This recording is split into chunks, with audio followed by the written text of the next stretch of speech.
Revision series. നമ്മളിന്ന് discuss ചെയ്യാൻ പോകുന്നത് പ്ലാന്റ് കിങ്ഡം എന്ന ചാപ്റ്ററിൽ നീറ്റ് എക്സാമിന് കൂടുതൽ വെയിറ്റേജ് കൊടുക്കേണ്ട ഏരിയാസ് ഏതൊക്കെയാണെന്നാണ്. ഫസ്റ്റ് ഓഫ് ഓൾ നമുക്ക് സിസ്റ്റം ഓഫ് ക്ലാസിഫിക്കേഷൻ, അതായത് പ്ലാന്റ്സിനെ ബേസ് ചെയ്തിട്ടുള്ള ക്ലാസിഫിക്കേഷൻ ആണ് ഇതിൽ പറഞ്ഞിരിക്കുന്നത്.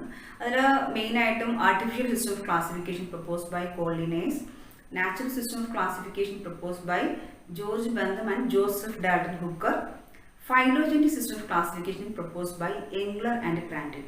അപ്പോൾ ഈ 3 സിസ്റ്റം ഓഫ് ക്ലാസിഫിക്കേഷൻ നിങ്ങൾ അതിൻ്റെ ഇമ്പോർട്ടൻസും എന്താണ് അതിൻ്റെ ക്രൈറ്റീരിയാസും നോക്കിയിരിക്കണം. അതായത് ആർട്ടിഫിഷ്യൽ സിസ്റ്റം ക്ലാസിഫിക്കേഷൻ പറയുമ്പോൾ അതിൽ ലിനേഴ്സ് മോർ ഇമ്പോർട്ടൻസ് കൊടുത്തത് എക്സ്റ്റേണൽ ഫീച്ചേഴ്സ് അല്ലെങ്കിൽ വെജിറ്റേറ്റീവ് ക്യാരക്ടറിസ്റ്റിക്സിനാണ് കൂടുതൽ ഇമ്പോർട്ടൻസ് കൊടുത്തത്. എന്താ സെക്ഷൽ ക്യാരക്ടറിസ്റ്റിക്സ് ആയ ആൻഡ്രീഷ്യം സ്ട്രക്ചർ അതും ലിനേഴ്സ് കൺസിഡർ ചെയ്തു. അപ്പം ലിനേഴ്സ് ഈക്വൽ വെയിറ്റേജ് ആണ് സെക്ഷൽ ആൻഡ് എസെക്ഷൽ ക്യാരക്ടറിസ്റ്റിക് കൊടുത്തത്. അത് ലിനേഴ്സിൻ്റെ ക്ലാസിഫിക്കേഷൻ ഡ്രോബാക്ക് ആണ്. അപ്പോൾ അതുകൊണ്ട് നെക്സ്റ്റ് ക്ലാസിഫിക്കേഷൻ ഇതെല്ലാം പരിഹരിക്കാനായിട്ടാണ് ബെന്തമാൻ ഹുക്കറിൻ്റെ ക്ലാസിഫിക്കേഷൻ വന്നത്. ബെന്തമാൻ ഹുക്കർ എല്ലാ ക്രൈറ്റീരിയാസ് നോക്കിയാണ് ക്ലാസിഫൈ ചെയ്തത്. ക്രൈറ്റീരിയാസ് എന്ന് പറയുമ്പം cytological features, anatomical features, embryological features, phyto chemical features, അങ്ങനെ എല്ലാ ഫീച്ചേഴ്സും കൺസിഡർ ചെയ്തിട്ടാണ് ബെന്തമാൻ ഹുക്കർ പ്ലാന്റ്സിനെ ക്ലാസിഫൈ ചെയ്തത്. പിന്നെ നെക്സ്റ്റ് പറഞ്ഞ ഫൈലോജനിക് സിസ്റ്റം ക്ലാസിഫിക്കേഷൻ ആണ്. ഈ സീക്വൻസ് ആൻഡ് ജെനറ്റിക് റിലേഷൻഷിപ്പ് ആണ് എംഗ്ലർ ആൻഡ് പ്രാൻറ്റിലിൻ്റെ ഫൈലോജനിക് സിസ്റ്റം ക്ലാസിഫിക്കേഷന് മീൻസ് ബേസ് ചെയ്തിരിക്കുന്നത്. അപ്പോൾ അതൊക്കെ നോക്കുക. പിന്നെ അതിനകത്ത് ആപ്ലിക്കേഷൻ മോർ ഇമ്പോർട്ടൻ്റ് ആയ taxonomical field, chemotaxonomy, cytotaxonomy, അതൊക്കെ വലിയ ഡീപ്പായിട്ട് പോകണ്ട, പക്ഷെ എന്താണെന്നുള്ളത് പഠിച്ചിരിക്കണം.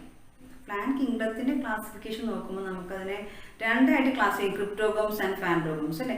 അപ്പോൾ ആ ഒരു രീതിയിലെ ക്ലാസ്സുകൾ പഠിച്ച് വെക്കുകയാണെന്നുണ്ടെങ്കിൽ പല ക്വസ്റ്റ്യൻസും നിങ്ങൾക്ക് ഈസി ആയിട്ട് ചെയ്യാൻ പറ്റും. ഇപ്പോൾ ക്രിപ്റ്റോഗോംസ് ആണെങ്കിൽ നോൺ ഫ്ലവറിംഗ് പ്ലാന്റ്സ് ആണ്. അതിലാണ് algae, bryophytes and pteridophytes include ചെയ്തിരിക്കുന്നത്. ഫാൻഡോഗോംസ് എന്ന് പറഞ്ഞാൽ ഫ്ലവറിംഗ് പ്ലാന്റ്സ് ആണ്. അതിലാണ് ജിംനോസ്പേംസിനെയും ആൻജിയോസ്പേംസിനെയും ഉൾപ്പെടുത്തിയിരിക്കുന്നത്. അത് ജിംനോസ്പേം സീഡ് ബെയറിംഗ് പ്ലാന്റ്സ് ആണ്, നേക്കഡ് സെൽ പ്ലാന്റ്സ് ആണ്. അതുപോലെ ആൻജിയോസ്പേംസും സീഡ് ബെയറിംഗ് പ്ലാന്റ്സ് ആണ്. ആൻജിയോസ്പേംസിന്റെ കവേർഡ് സീഡാണ്. ഓക്കെ, അതുപോലെ ആൻജിയോസ്പേംസിന്റെ റീപ്രഡക്റ്റീവ് പാർട്ട് എന്ന് പറഞ്ഞാൽ ഫ്ലവർ ആണ്. ജിംനോസ്പേംസിന്റെ കേസിൽ നമ്മൾ സ്ട്രോബിലെ, ലോസെ എന്നൊക്കെ പറയും. ഓക്കെ, അപ്പോൾ ആ ഒരു ഡിഫറൻസ് മനസ്സിലാക്കിയിരിക്കുക. പിന്നെന്താ, ക്രിപ്റ്റോഗോംസ് എന്ന് പറഞ്ഞാൽ നോൺ ഫ്ലവറിംഗ് പ്ലാന്റ്സ് അല്ലേ. അപ്പം അതിലാണ് ഫസ്റ്റ് ഓഫ് ഓൾ ആൽഗേ വരുന്നത്. Algae comes from thallophyta. അപ്പോൾ അതിൽ ആൽഗയുടെ case, algae non flowering plant ആണ്, അൺഡിഫറൻഷ്യൽ പ്ലാന്റ് ബോഡിയാണ്, റൂട്ട് സ്റ്റെം ലീഫ് ഡിഫറൻസിയേഷൻ ഇല്ല.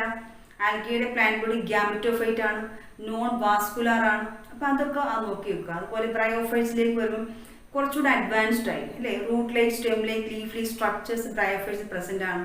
അതുപോലെ ആൽഗെ കാണിക്കുന്ന ഹാപ്ലോണ്ടിക് ലൈഫ് സൈക്കിളാണ്, ബ്രയോഫൈറ്റ്സ് കാണിക്കുന്ന ഹാപ്ലോ ഡിപ്ലോണ്ടിക് ലൈഫ് സൈക്കിളാണ്. ഓക്കെ, ഇപ്പോൾ ആൽഗയുടെ കേസ് ഹാപ്ലോണ്ടിക് ലൈഫ് സൈക്കിൾ എന്ന് പറയുന്നത് ഗ്യാമറ്റോഫൈറ്റ് ആണ് പ്ലാന്റ് ബോഡി, പക്ഷെ അതിനെ ഫോളോ ചെയ്ത് സ്പോറോഫൈറ്റിക് സ്റ്റേജ് ഇല്ല ആൽഗയുടെ കേസിൽ. പക്ഷേ സ്പോറോഫൈറ്റിക് സ്റ്റേജ് കാണിക്കാനായിട്ട് ഡിപ്ലോയിഡ് സൈഗോട്ട് പ്രസന്റ് ആണ്. അത് മാത്രമാണ് ആൽഗയ്ക്കുള്ളത്. ഓക്കെ, അതുപോലെ ആൽഗയിൽ സൈഗോട്ടിക് മിയോസിസ് ആണ് നടക്കുന്നത്. പിന്നെ നെക്സ്റ്റ് ബ്രയോഫൈറ്റ്സിലേക്ക് വരുമ്പോൾ ഞാൻ ബ്രയോഫൈറ്റ്സ് ആർക്കുള്ള amphibians of the plant kingdom. അതായത് ലാൻഡ് പ്ലാന്റ്സ് ആണെങ്കിലും സെക്ഷൽ റീപ്രഡക്ഷൻ വളരെ ഡിപ്പെൻഡ് ചെയ്യുന്നത്. അതുകൊണ്ട് ആംഫീബിയൻസ് ഓഫ് പ്ലാന്റ് കിങ്ഡം ബ്രയോഫൈറ്റ്സിൽ പറയുന്നത് അല്ലേ.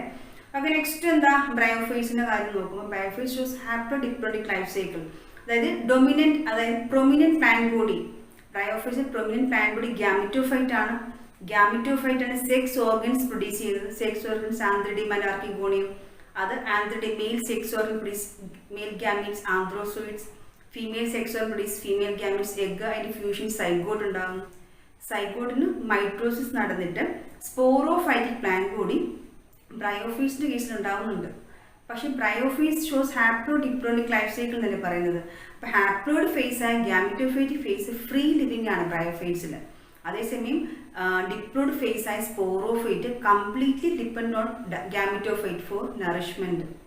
അതും ഒരു ഇമ്പോർട്ടൻ്റ് ആയിട്ടുള്ള കാര്യമാണ്. ബ്രയോഫൈറ്റ്സിൻ്റെ കേസ് ക്ലാസിഫിക്കേഷൻ നോക്കിയാൽ രണ്ടായിട്ടാണ് ക്ലാസ് ചെയ്തത്, ലിവർ വേർഡ്സ് ആൻഡ് മോസസ്. അപ്പോൾ അത് ലിവർ വേർഡ്സ് നമുക്ക് ടെക്സ്റ്റിൽ പറഞ്ഞ 2 എക്സാം, റിക്സിയ ആൻഡ് മാർക്കാൻഷ്യ.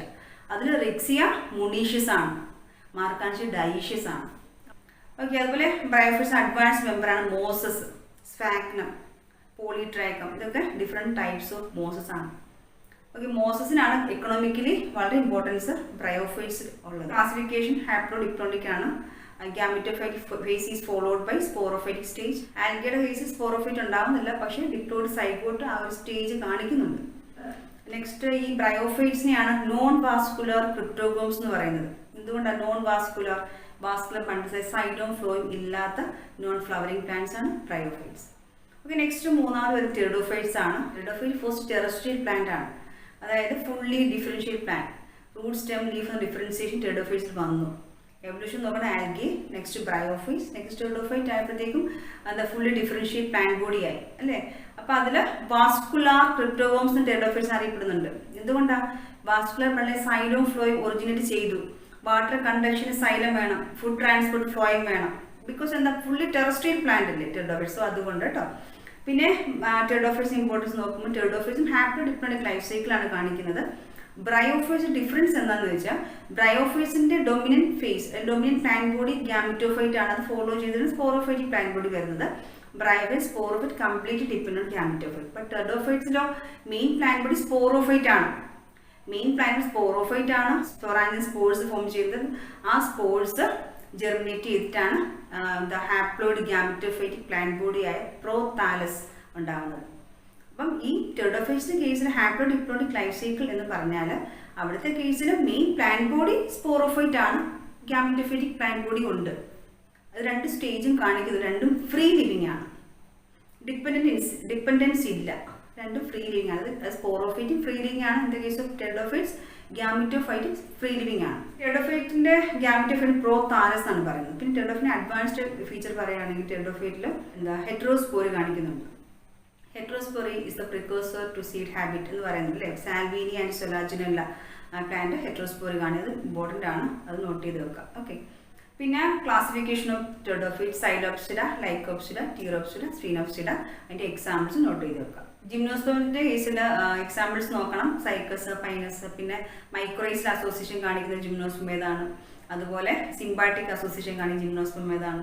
അതുപോലെ സൈക്കസിന്റെ കോർലോഡ് റൂട്ടിൽ ഇൻഹാബിറ്റ് ചെയ്യുന്ന ബാക്ടീരിയം ഏതാണ്? അപ്പം അതൊക്കെ ആ ഒരു ഏരിയസ് ഒക്കെ നോക്കിയിരിക്കണം. പിന്നെ ജിംനോസ്പേംസിന്റെ കേസിൽ ഡിപ്ലോണിക് ലൈഫ് സൈക്കിളാണ്. അപ്പോൾ അതിൻ്റെയും ഡൊമിനന്റ് ഫേസ് സ്പോറോഫൈറ്റ് ആണ്. അപ്പോൾ ഇതൊക്കെയാണ് ജിംനോസ്പേംസിന്റെ കാര്യം നോക്കി വെക്കേണ്ടത്. പിന്നെ ആൻജിയോസ്പേംസ് നമ്മളിപ്പം ആൻജിയോസ്പേംസ് ഇതിൽ പഠിക്കുന്നുണ്ട്. അതുപോലെ സെക്കൻഡ് ഇയറിൽ സെക്ഷൽ ഫ്ലവറിംഗ് പ്ലാന്റ്സ് നമ്മൾ കൂടുതൽ ഡീറ്റെയിൽ ആയിട്ട് പഠിക്കും ആൻജിയോസ്പേംസിന്റെ കാര്യം. അപ്പോൾ അതും വളരെ ഇമ്പോർട്ടൻ്റ് ആയിട്ടുള്ള കാര്യമാണ്. ഇത്രയും കാര്യങ്ങളാണ് പ്ലാന്റിൽ കൂടുതൽ വെയിറ്റേജ് കൊടുക്കേണ്ട ഏരിയാസ്. അപ്പോൾ ഈ ചാപ്റ്റർ പ്ലാന്റുകൾ നോക്കി ലാസ്റ്റ് ഭാഗത്തേക്ക് പോകുമ്പോൾ ഓൾട്ടർനേഷൻ ഓഫ് ജനറേഷൻ എന്ന് പറഞ്ഞ ഡയഗ്രം കൊടുത്തിട്ടുണ്ട് അല്ലേ. ഡയഗ്രമാറ്റിക് റെപ്രസെൻറ്റേഷൻ ആണത്. അതിൽ ഹാപ്ലോഡിക് ലൈഫ് സൈക്കിൾ കാണിക്കുന്നുണ്ട്, ഡിപ്ലോണിക് ലൈഫ് സൈക്കിൾ കാണിക്കുന്നുണ്ട്, ഡിപ്ലോണിക് ലൈഫ് സൈക്കിൾ കാണിക്കുന്നുണ്ട്. അപ്പോൾ നമ്മൾ ബ്രയോഫൈറ്റ്സിന്റെ കേസിൽ ഹാപ്ലോഡിപ്ലോണിക് എന്ന് പറയുന്നുണ്ട്. അത് ടെറിഡോഫൈറ്റ്സ് അത് തന്നെ പറയുന്നത്. പക്ഷേ ഡിഫറൻസ് ഉണ്ട്. Bryophytes haploid phase is followed by diploid phase. Pteridophyte diploid phase is followed by haploid phase. Diploid phase means എന്താ? Sporophyte is followed by gametophyte. അപ്പോൾ ശരിക്കും ഡിപ്ലോ ഹാപ്ലോഡിക് എന്നാണ് ടെറിഡോഫൈറ്റ്സിൽ പറയേണ്ടത്. പക്ഷേ ഇവിടെ രണ്ടിലും നമ്മുടെ NCERT അങ്ങനെ കൊടുത്തിരിക്കും, നമ്മൾ അങ്ങനെ പഠിക്കുന്നു മാത്രമേ ഉള്ളൂ കേട്ടോ. ഓക്കെ, അപ്പോൾ അത് ശ്രദ്ധിക്കുക. ആൽഗയുടെ ക്ലാസിഫിക്കേഷൻ പറയുമ്പോൾ chlorophyceae green algae, phaeophyceae brown algae, rhodophyceae red algae, അതിൽ പിഗ്മെന്റ്സ് ഏതൊക്കെയാണ്, റിസോർവ് ഫുഡ് മെറ്റീരിയൽസ് ഏതൊക്കെയാണ്, അതിന് എക്സാമ്പിൾസ് ഏതൊക്കെയാണ്, അതൊക്കെ നോട്ട് ചെയ്ത് വെക്കുക. ഇത്രയും കാര്യങ്ങൾക്കാണ് കൂടുതൽ വെയിറ്റേജ് കൊടുക്കേണ്ടത്. അപ്പം നിങ്ങൾക്കൊരു ഐഡിയ കിട്ടിക്കാണെന്ന് വിചാരിക്കുന്നു. അപ്പം നമുക്ക് നെക്സ്റ്റ് വീഡിയോയിൽ നെക്സ്റ്റ് ചാപ്റ്ററായിട്ട് മീറ്റ് ചെയ്യാം.